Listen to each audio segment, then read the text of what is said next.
Go time. We got another video. If you are riding in your car, we want you to relax, and if you're at home, if you're in your car, we want you to be careful, and if you're at home, we want you to relax, take it easy, kick back, enjoy the video. This one is going to be called, Why Are You There? When we say, why are you there? Again, we have the forums, we take the calls, we have a lot of people who, they complain about their current relationships, they complain what he or she is doing to them, but we have to be accountable. We have to take responsibility and be accountable to what part we're playing in this situation. When you are telling a story about your past relationships, if you're a friend or a family, you need to listen to the person that's talking to you. They usually never have anything to do, a grave stake in the breakup or the relationship. It's always the other person. Now what we know is, yes, there is two sides to most stories. So you have to listen to the person that you love, your family member, brother, sister, mother, cousin, auntie, whoever, and know that there's another side to that story. They were not held hostage.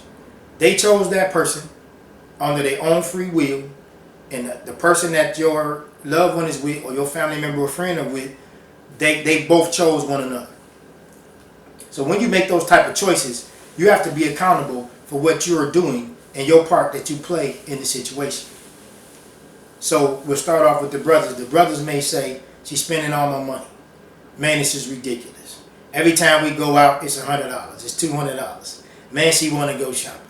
Man, she want to get her hair done. Man, she need her hair and nails done. Man, she need an engine. Man, she needs some tires for her car. It's going to be a constant, consistent situation of need on her side. Then if it's not money, you're like, oh man, she dragging me to this party. I don't want to go over there with her friends. Man, she trying to drag me to church. Man, she want to go out of town. Man, I don't want to go over here to the mall with her. I don't want to do that today. So these are the complaints that he's having. But he is not being held hostage. He's making that choice. He's making a decision to stay with that woman. If you don't like it, you have to put something in place. You have to change the energy. You have to change the direction and use tools and resources to try to help her understand that there's some things that you don't want to do. Now, as the man, you have to understand, or the young man, there are things that you must do. There's certain things that at her core, she's going to need you to do in order for y'all to have that healthy, viable relationship, if that's what you choose with this woman or this female. The ladies, I know on your side, you complain a lot about what the brothers or the men are doing. You are not being held hostage. It is up to you to make that decision. You are making that choice. Please understand that when you point one finger, it's one pointing back at you. What is your part? What did you do? How are you accountable for what's happening in that relationship? Are you making an assessment every 30 days or every 90 days or every 6 months? Both of you should sit down and see if you can get an assessment of goals, get an assessment of things that you want to travel on this journey down to get to this destination. There's certain things that must be executed in order to reach your goal and your destination.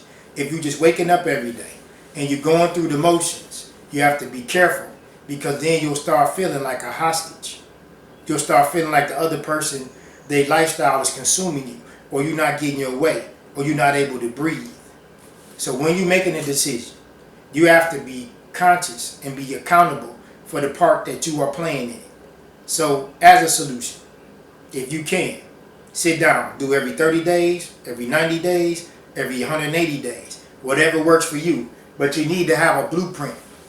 You need to have that journey laid out with some structure. And then you have to have a destination. So you don't want to just keep getting up every day and just shooting from the hip or playing it by ear. Because then you'll start probably having ill feelings for your partner.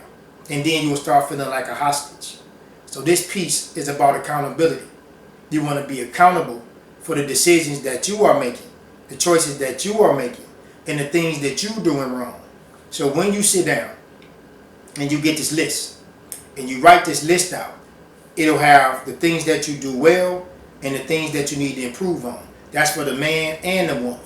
So when you sit down and you have this list, the person who is diligent, and hopefully it's both of y'all, you can check that list off together and go down and be moving in the same direction at the same rate of speed to get to the same destination at the same time.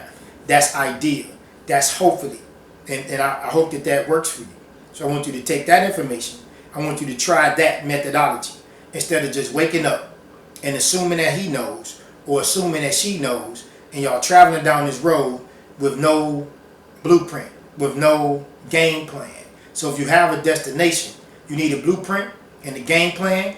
Do it together. You sit down, you write it out, and you hold each other accountable for meeting those duties and tasks on that list if y'all plan to travel together and have something that's long and healthy as far as your relationship is concerned. So this is a short video. I wanted to thank a good friend of mine. She was having a situation, and I want to give her name, but I can't because that's her private business. But she helped me come up with this one because we hear this all the time. We hear the problems on the other side. We hear our spouse telling what we did wrong, but rarely ever do they talk about what they do wrong. So if you have a person in your life, it could be a family member or a friend, and they tell you about their past relationships, they have this dictionary list of what's being done wrong to them, but they weren't being held hostage. So I guarantee you, if you go on the other side and you talk to that man or woman or that young man or that young lady that they were talking to, you will get another dictionary of the things that they were doing wrong. So you have to learn how to listen. You have to learn how to take that information and learn how to apply it to the situation. So we want you to take this information. We want you to test this information.